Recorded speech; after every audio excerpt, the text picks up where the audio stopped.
क्या आपने कभी सोचा है कि जीवन आखिर है क्या? क्या ये सिर्फ जन्म से मृत्यु तक का सफर है या इसके पीछे कोई गहरा रहस्य छिपा है?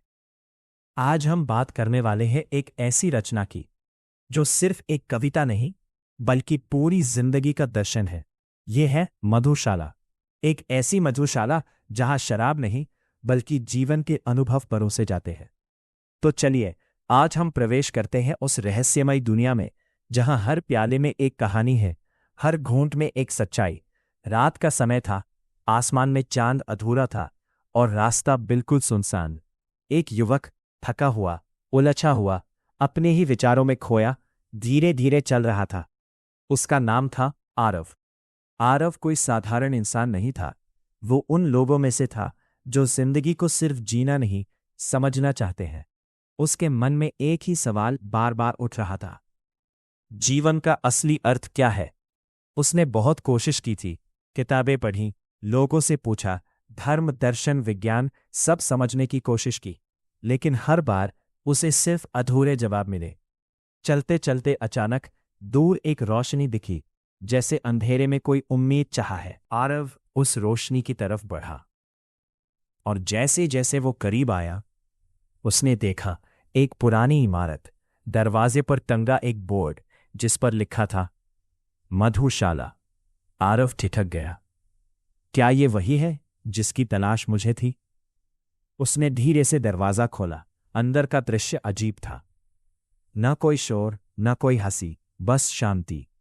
कुछ लोग बैठे थे अपने अपने प्यालों के साथ, जैसे हर कोई अपने जीवन की कहानी पी रहा हो। काउंटर के पीछे एक बूढ़ा आदमी खड़ा था। उसकी आंखों में गहराई थी और चेहरे पर एक रहस्यमयी मुस्कान। उसने कहा, स्वागत है मधुशाला में। आरव ने पूछा, क्या यहां सच में शराब मिलती है? बूढ़ा मुस्कुराया, यहां जो मिलता है वो शराब नहीं, जीवन का सार है। साकी ने पहला प्याला भरा, ये है तुम्हारे जीवन की शुरुआत। आरव ने जैसे ही पहला घूंट लिया, उसकी आंखों के सामने उसका बचपन घूम गया। मां की ममता, पिता का साया, निर्दोष हंसी, बिना किसी डर के सपने।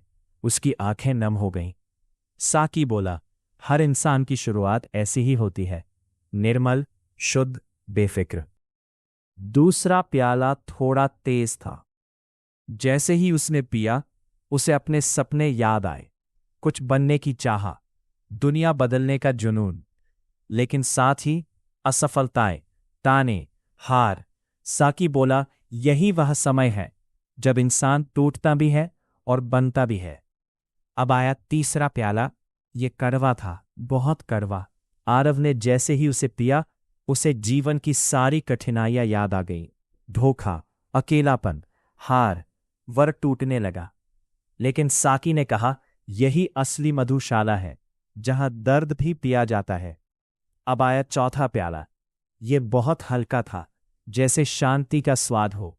जैसे ही आरव ने उसे पिया, उसे सब समझ आने लगा। जीवन जीत या हार नहीं है, ये अनुभवों का खेल है। सुख और दुख दोनों जरूरी है। साकी बोला, लोग समझते हैं मधुशाला सिर्फ पीने की जगह है, लेकिन असली मधुशाला ये दुनिया है और हर इंसान एक प्यासा यात्री। अब आया अंतिम प्याला, सबसे खास। साकी बोला, ये है संतोष का प्याला। आरव ने जैसे ही उसे पिया, उसकी सारी बेचैनी खत्म हो गई। उसे समझ आ गया, जीवन का अर्थ कहीं बाहर नहीं। और इस बार उसके चेहरे पर मुस्कान थी, क्योंकि अब वो समझ चुका था, जीवन का अर्थ खोजने में नहीं, उसे जीने में है। तो दोस्तों, जीवन भी एक मधुशाला है जहां हर दिन हमें एक नया प्याला मिलता है। कभी खुशी का, कभी दुख का, कभी सपनों का, कभी संघर्ष का। लेकिन जो इंसान हर प्याले को स्वीकार कर लेता है, वही असली जिंदगी जीता है। अगर आपको ये कहानी पसंद आई तो वीडियो को लाइक करें, एक सैप करें और कमेंट में लिखें, मैं अपनी मधुशाला जी रहा हूं।